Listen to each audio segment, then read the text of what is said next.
Depois de uma traição, por que é que alguns casais terminam e outros se reconstroem mais fortes? Existe uma pergunta que eu ouço sempre no consultório e ela nunca vem sozinha. Por que dói tanto assim? Porque, olha, a traição não machuca só pelo que aconteceu ontem, tá? Ela machuca porque ela abre uma porta dentro de nós, que podia estar fechada há anos. E hoje eu vou mostrar exatamente qual é essa porta e por que alguns casais terminam depois de uma traição, enquanto outros saem dessa crise mais fortes do que nunca.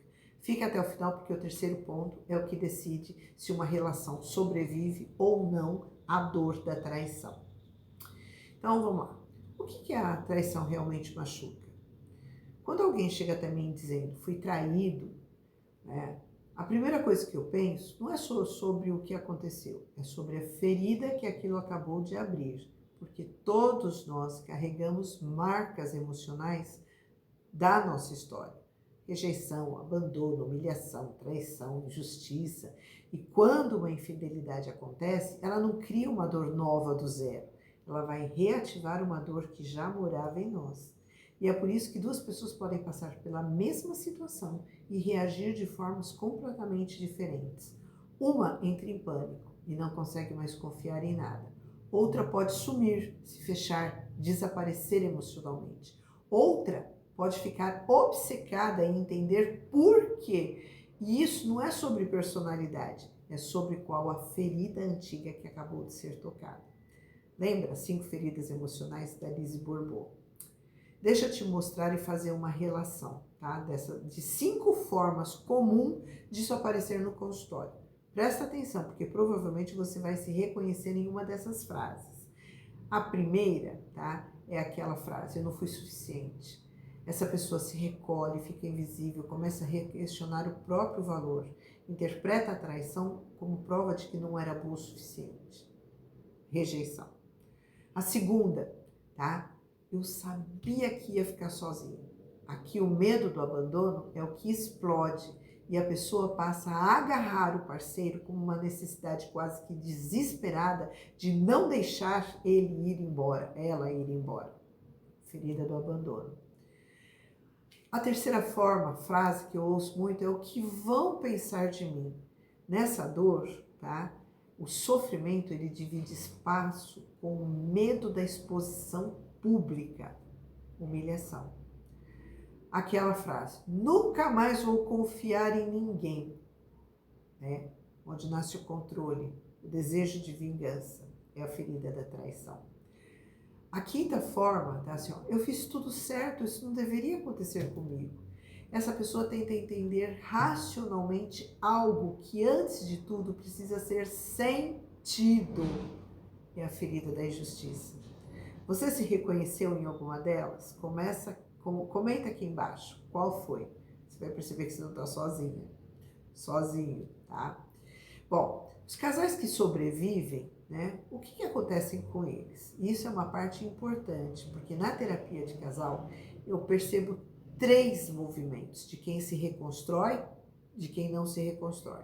O primeiro movimento é o movimento de acolher a dor sem pressa, sem tentar virar página rápido demais, tá? Sem tentar empurrar a dor para debaixo do tapete. Essa é uma atitude inteligente. O segundo movimento é entender qual história pessoal foi reativada em cada um. Às vezes a intensidade da reação não é só sobre o que aconteceu agora, mas sim sobre tudo aquilo que despertou e que já aconteceu lá no passado. E o terceiro movimento é reconstruir a confiança com bases novas. Esse é o ponto que ninguém fala. Ó, presta atenção, o relacionamento de antes acabou, não vai voltar ao que era, mas vai dar para construir algo diferente, mais consciente, mais verdadeiro, tá? E a verdade que ninguém quer ouvir, tá?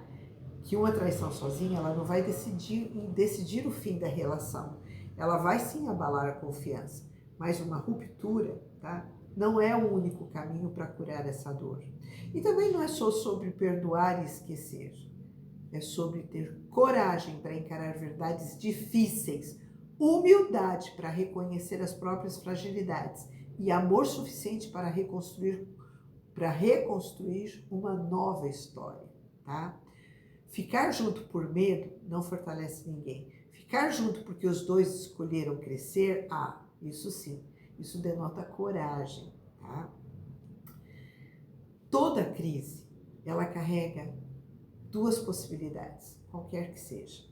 A primeira possibilidade é ficar preso na dor, tá? A segunda é deixar que essa dor revele o que precisa mudar.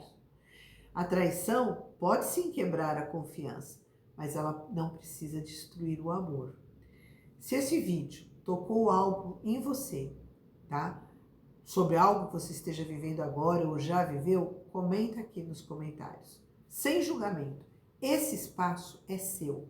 Se você quiser ir mais a fundo nesse tema e em outros sobre relacionamentos, se inscreve no canal, porque toda semana eu trago alguma coisa nova, tá?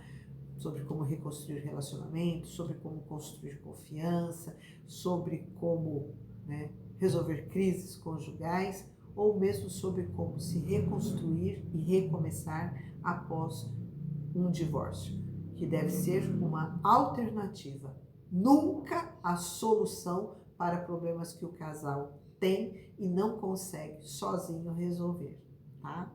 Muito grata. Até mais!